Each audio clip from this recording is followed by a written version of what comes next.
Hello and welcome to SPMIS Academy. Today we will analyze important newspaper articles of 23rd June 2023. Please note you can download the PDF version of today's newspaper analysis by clicking the link given in the comment section. This is the list of the topics that we will be covering from today's newspaper. The first article is about Global Gender Gap Index 2023.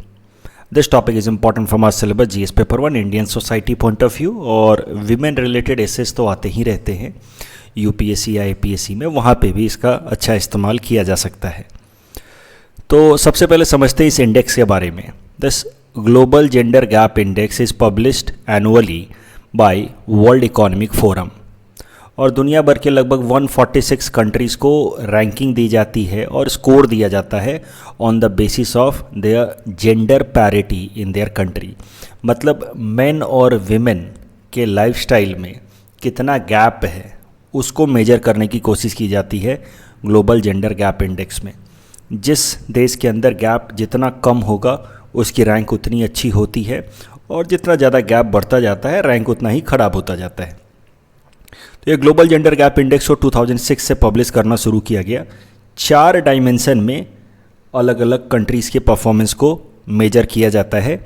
Economic participation and opportunity, यानी कि women के लिए कितनी opportunities हैं as compare to men, educational attainment, health and survival and political empowerment. मतलब अलग अलग field में, चाहे हेल्थ हो, एजुकेशन हो, इकोनॉमी हो या पॉलिटिकल फील्ड हो, उसमें विमेन के लिए जो अपॉर्चुनिटीज़ हैं और मेन के लिए जो अपॉर्चुनिटीज़ हैं उसमें कितना गैप है उसको स्टडी किया जाता है।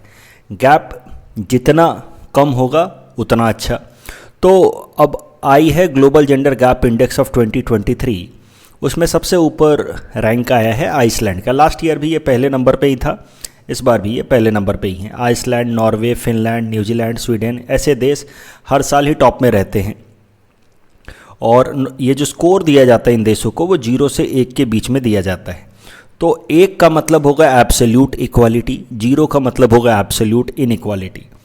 तो ध्यान देने वाली बात यह है कि जो देश सबसे बढ़िया परफॉर्म कर रहे हैं वहाँ भी कुछ तो इनइक्वालिटी हैं ही।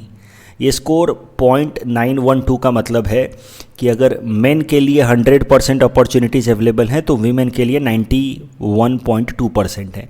यानी कि आइसलैंड में भी, जो दुनिया का सबसे बेहतरीन कंट्री है as far as women empowerment या जेंडर पैरिटी इज़ कंसर्न, वहाँ पे भी पूरी तरह से जेंडर पैरिटी तो नहीं है। अब बात की जाए अगर इंडिया की, तो इंडिया का रैंक हमेशा ही इस इंडेक्स में ख़राब रहता है। Last year we were ranked at 135। उसके बाद कई सारे इस पे डिस्कशंस हुए थे कि हमारा रैंक इतना ख़राब क्यों है। इस साल थोड़ा सा इम्प्रूवमेंट हमने दिखाया है और हमारा रैंक इम्प्रूव होकर के हो गया है 127। तो 135 से 8 रैंक इम्प्रूव होकर के India has now move to 127 and score is 0.643। यानी कि मेन के लिए जो अपॉर्चुनिटीज़ अवेलेबल हैं उसके मुकाबले वीमेन के लिए बस 64.3% अपॉर्चुनिटीज़ ही अवेलेबल हैं। पिछले साल की तुलना में इस साल हमने काफ़ी बहुत ही कम इम्प्रूवमेंट दिखाया है, हार्डली 0.3% का इम्प्रूवमेंट दिखाया है। तो जिस तरीके का इम्प्रूवमेंट हमने इस साल दिखाया है, इतना इम्प्रूवमेंट अगर यही रेट रहा तो पूरी तरह से जेंडर पैरिटी को अचीव करने में, यानी कि मेन और वीमेन के स्टेटस में पूरी तरह से इक्वालिटी लाने में 131 ईयर्स लगेंगे। तो जितना रफ्तार अभी है, क्लियरली ये rate of reducing gender inequality is not enough and India will have to work more at a faster pace to address the gap between the lifestyle of men and women. इस topic के basis पे prelims practice question हमने आपको दे रखा है। Please attend this question and you can submit the answer in the comment section. The next article is about Artemis Accord. This topic is important from our syllabus GS paper 3 science and technology point of view. तो क्या है Artemis accord? देखिए, US की एक initiative है Artemis accord. US ने 2020 में इस इनिशिएटिव को स्टार्ट किया था। इस इनिशिएटिव का मेन पर्पस है कि आउटर स्पेस में जो भी रिसर्च चल रहे हैं, आउटर स्पेस में जो भी एक्सप्लोरेशन चल रहा है, चाहे वो मून से रिलेटेड हो, मार्स से रिलेटेड हो, उन सारे रिसर्च या एक्सप्लोरेशन में यूएस की जो स्पेस एजेंसी है नासा, वो दुनिया के बाकी स्पेस एजेंसीज़ के साथ भी कोलैबोरेट करेगी और जो भी फाइंडिंग्स हैं स्पेस एक्सप्लोरेशन के उन फाइंडिंग्स को बाकी दुनिया के स्पेस एजेंसीज के साथ भी शेयर करेगी, ताकि दुनिया में सबको फ़ायदा हो सके because of the space exploration going on by और डन बाय नासा। तो ये है पर्पस। अब सरल भाषा में कहें तो आर्टेमिस अकॉर्ड यूएस की इनिशिएटिव है, जिसमें सिविलियन स्पेस एक्सप्लोरेशन में दुनिया भर के अलग अलग देशों के साथ कोऑपरेशन बिल्ड करने पे ध्यान दिया जा रहा है। तो as I said, the accord aims to create a framework for peaceful and transparent space exploration। कोई भी दुनिया का देश स्पेस के अंदर वेपनाइजेशन ना करे, उसका कोई कॉमर्शियल तरीके से अकेले इस्तेमाल ना करे, इन सब चीज़ों को ध्यान में रखने के लिए और इन सब चीज़ों को इंश्योर कराने के लिए आर्टेमिस अकॉर्ड स्टार्ट किया है यूएस ने, जो दुनिया के अलग अलग देशों के साथ वो साइन करता है। न्यूज़ ये निकल कर के आ रही है कि इंडिया के साथ अब यूएस ने आर्टेमिस अकॉर्ड साइन कर लिया, तो India has also decided to join Artemis Accord of US. This is the news. आपको पता है हमारे प्रधानमंत्री Narendra Modi ji is on state visit to the US 21 से 23 तारीख तक। तो उस दौरान कई सारे इंपॉर्टेंट डील साइन हुए हैं। उसमें से एक इम्पॉर्टेंट डील है which talks about India joining Artemis Accord. तो Artemis Accord is an accord or agreement which brings like-minded countries together on civil space exploration। तो आर्टेमिस अकॉर्ड में तो जो भी सिविल एक्सप्लोरेशन प्रोग्राम होगा नासा का, उसमें नासा कोऑपरेट करेगा दुनिया के बाकी देशों के स्पेस एजेंसीज के साथ, लेकिन स्पेशल फोकस होगा ऑन आर्टेमिस प्रोग्राम। तो please don't get confuse between Artemis Accord and Artemis program. Artemis Accord, जैसा कि मैंने आपको कहा, initiative of the US where cooperation will be sought between different space agencies of the world for civilian space exploration. लेकिन ध्यान रहे, आर्टेमिस अकॉर्ड में भी स्पेशल फोकस रहेगा आर्टेमिस मिशन पे नासा के। तो नासा का एक स्पेशल मिशन शुरू हो रहा है, आर्टेमिस मिशन। आर्टेमिस मिशन में वो मून के ऊपर एस्ट्रोनॉट्स को लैंड कराएंगे। तो आर्टेमिस मिशन नासा का एक बहुत ही स्पेशल मिशन शुरू हो रहा है। उस मिशन में दुनिया भर के अलग अलग स्पेस एजेंसीज के साथ बेहतर कोऑपरेशन बने रहे और उसका जो भी एक्सप्लोरेशन या आउटकम आए उसको दुनिया भर के देशों के साथ शेयर किया जाए। That is the main goal of Artemis accord. Artemis accord अलग है, आर्टेमिस मिशन अलग है। आप ये भी कह सकते हैं कि जो यूएस की आर्टेमिस अकॉर्ड है, it is in line with outer space treaty of 1967। तो आउटर स्पेस ट्रीटी है क्या? देखिए, 1967 में ट्रीटी साइन किया गया, जिसके हिसाब से हमने डिक्लेयर किया, वर्ल्ड कंट्रीज ने डिक्लेयर किया कि outer space is global common. Global common से हमारा मतलब है कि outer space belongs to all countries of the world in a collective fashion. Means outer space can not be used in a commercial manner by any particular individual country. The benefits of exploration in outer space has to be shared with all because it is global common. No country should weaponize it and benefits of research in outer space should be shared with all. अब जरा देख लेते कि outer space exactly है क्या as per outer space treaty.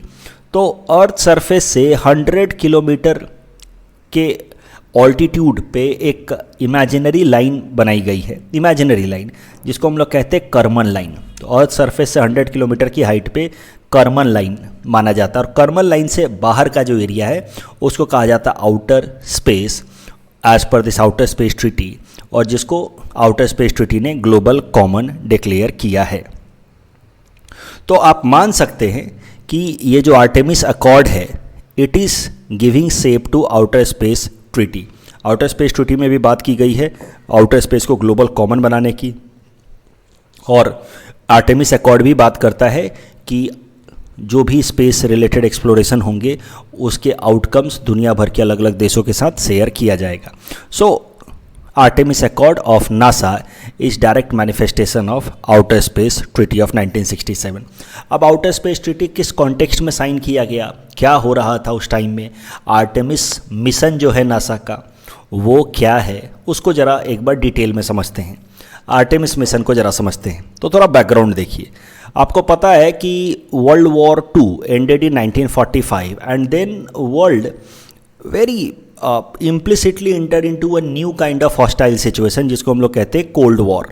Cold war was basically power politics between two group, US and USSR bloc, which was basically a conflict arising out of ideological differences. US group would rely more on liberal democratic political and economic system, जबकि USSR group जो है it relied mainly on socialist ideologies.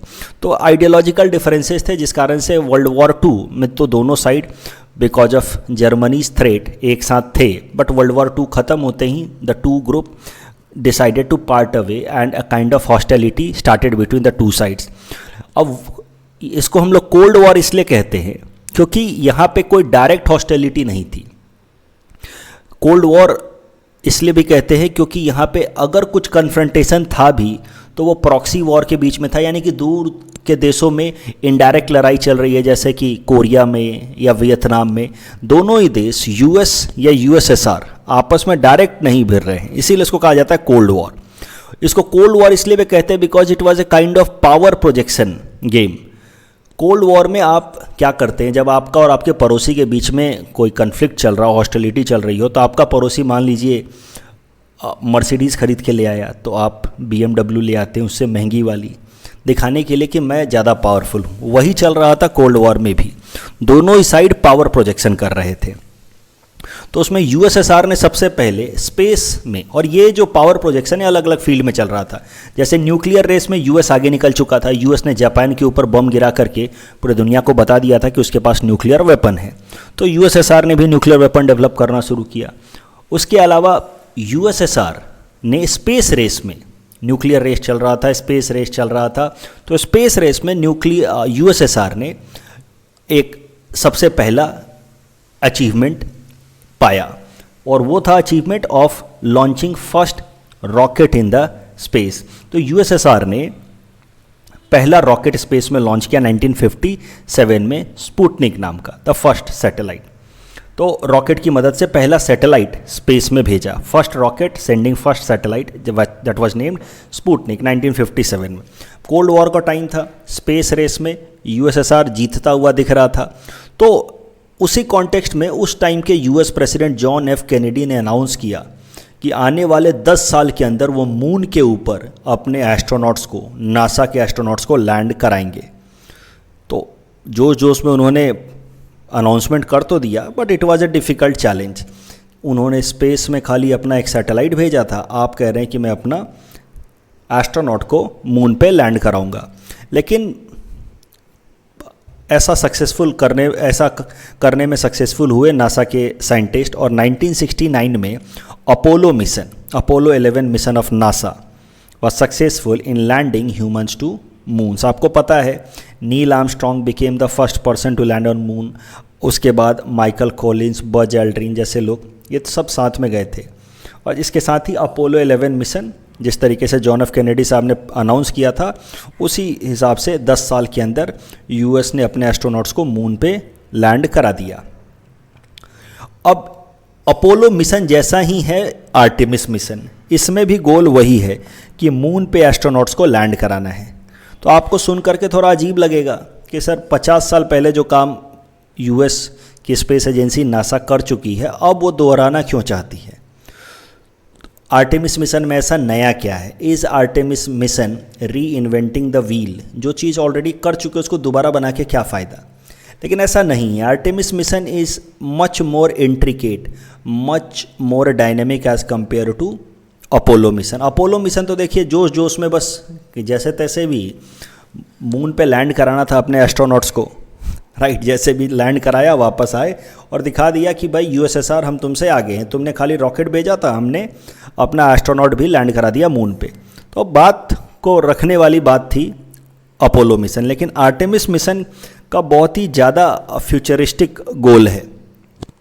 Artemis mission aims at landing on the difficult side of the moon, that is the south pole side of the moon, जहाँ पे potentially important regions हैं moon के, deep craters हैं, water ice मिलने की संभावना है. तो साउथ पोल पे लैंड करने से मून के बारे में बेहतर तरीके से पता लगाया जा सकता है. वो गोल है आर्टेमिस मिशन का. अपोलो मिशन में साउथ पोल पे हमने लैंड नहीं किया था.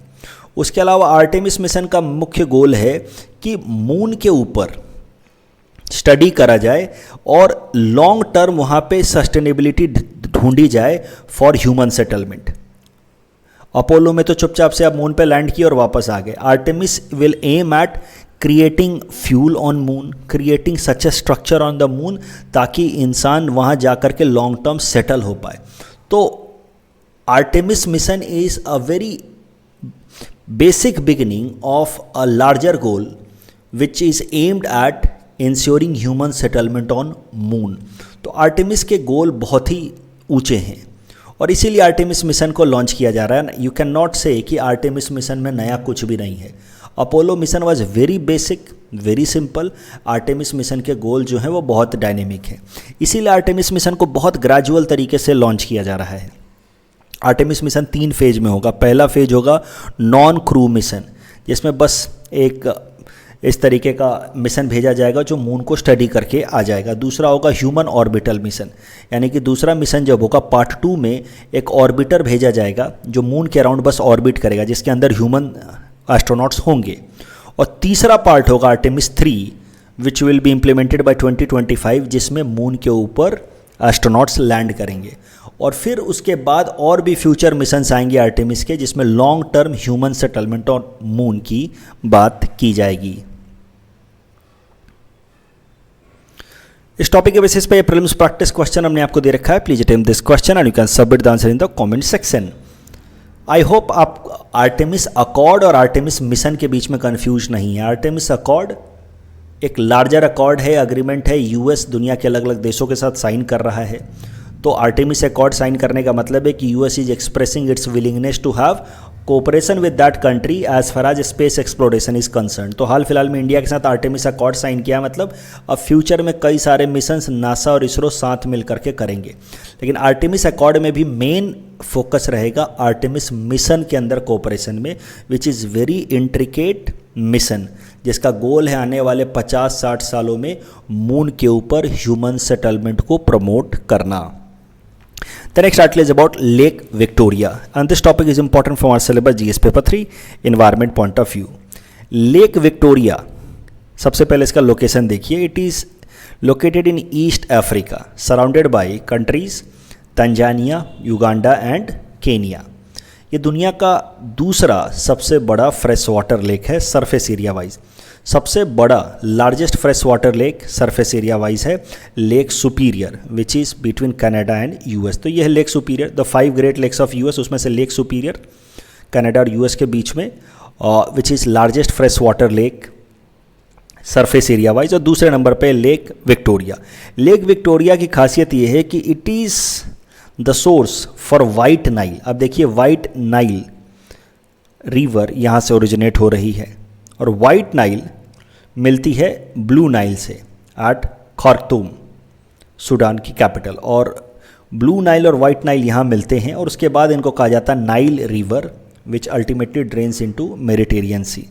तो blue Nile starts from lake Tana, white Nile starts from lake Victoria and they meet at Khartoum and then it drains into Mediterranean sea. एक और चीज़ नाइल रिवर से रिलेटेड, ब्लू नाइल की जब बात चली रही है तो आपको ध्यान रखना चाहिए, इथोपिया ने ब्लू नाइल के ऊपर इथोपिया ने एक डैम बनाना शुरू किया है जिसका नाम है ग्रैंड इथोपियन रिनेसा डैम, जिसको लेकर के काफ़ी ज़्यादा कन्फ्लिक्ट चल रहा है आसपास के देशों के साथ, इथोपिया और सूडान के बीच में खासकर, क्योंकि डैम के कारण बहुत सारा पानी होल्ड कर रहा है Ethiopia. Grand Ethiopia renaissance dam on blue Nile river. तो ये तो बात हो गई लेक विक्टोरिया की। लेक विक्टोरिया न्यूज़ में क्यों आया है? क्योंकि लेक विक्टोरिया के आसपास में कई सारे रिवर बेसिन्स हैं। आप देखिए, छोटे छोटे रिवर्स हैं और रिवर बेसिन्स हैं और ह्यूमन सेटलमेंट है। तो अच्छा खासा ह्यूमन सेटलमेंट है लेक विक्टोरिया के आसपास। लेकिन लेक विक्टोरिया के आसपास का जो ह्यूमन सेटलमेंट है या बायोडाइवर्सिटी है, उसके ऊपर मैसिव निगेटिव इम्पैक्ट देखा जा रहा है ऑफ क्लाइमेट चेंज। वहाँ की जो ह्यूमन पॉपुलेशन है उसको हेवी रेन, विंड स्टॉर्म या फ्लड, फ्रीक्वेंट फ्लड को झेलना पड़ रहा है। And about 4 crore inhabitants in this region are subjected to extreme weather condition. It is damaging local biodiversity of Lake Victoria Basin as well. तो climate change पे answer लिखते हैं हम लोग अक्सर, क्लाइमेट चेंज पे सवाल आता ही आता है। कभी एसए में आ सकता है, कभी पेपर 3 जीएस पेपर 3 में आ सकता है। तो क्लाइमेट चेंज क्या होता है, कैसे होता है, तो सब जानते हैं, लेकिन अगर आप कुछ कंक्रीट एग्जाम्पल दे पाएँ कि ऐसा हो रहा है इस जगह पे, तो आपके आंसर का वेटेज बढ़ जाता है। तो क्लाइमेट चेंज पे जब भी आंसर लिखें तो आप लिख सकते हैं about the massive negative impact of climate change being witnessed in lake Victoria basin, and specially जब किसी ऑथेंटिक सोर्स से आता है वो इन्फॉर्मेशन। ये जो लेक विक्टोरिया बेसिन में जो क्लाइमेट चेंज का इम्पैक्ट दिख रहा है, that is being published in और that has been published in journal Nature. ये काफ़ी रेप्यूटेड जर्नल है इन्वायरमेंट से रिलेटेड, तो उसमें पब्लिश हुआ है। तो ये सारी चीज़ें लिखेंगे तो क्लाइमेट चेंज पे जो आपका आंसर होगा उसका वेटेज बढ़ेगा।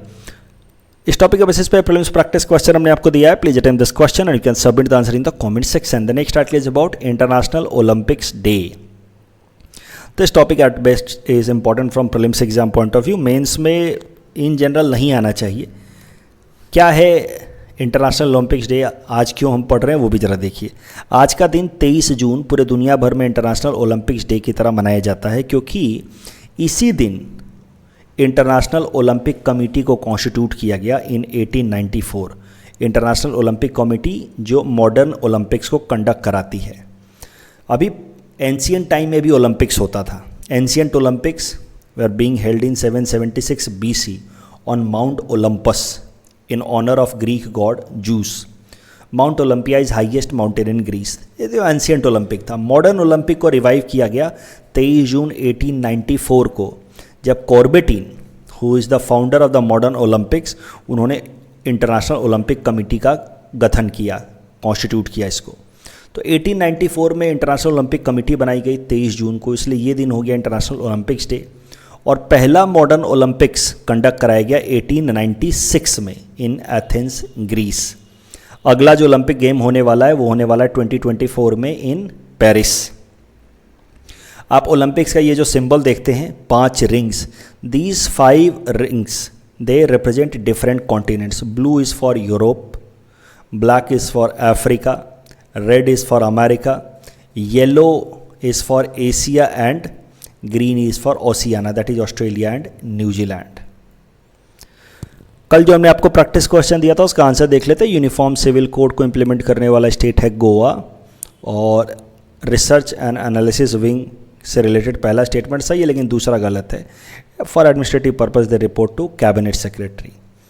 सो that's all from our side for today. Thanks for watching.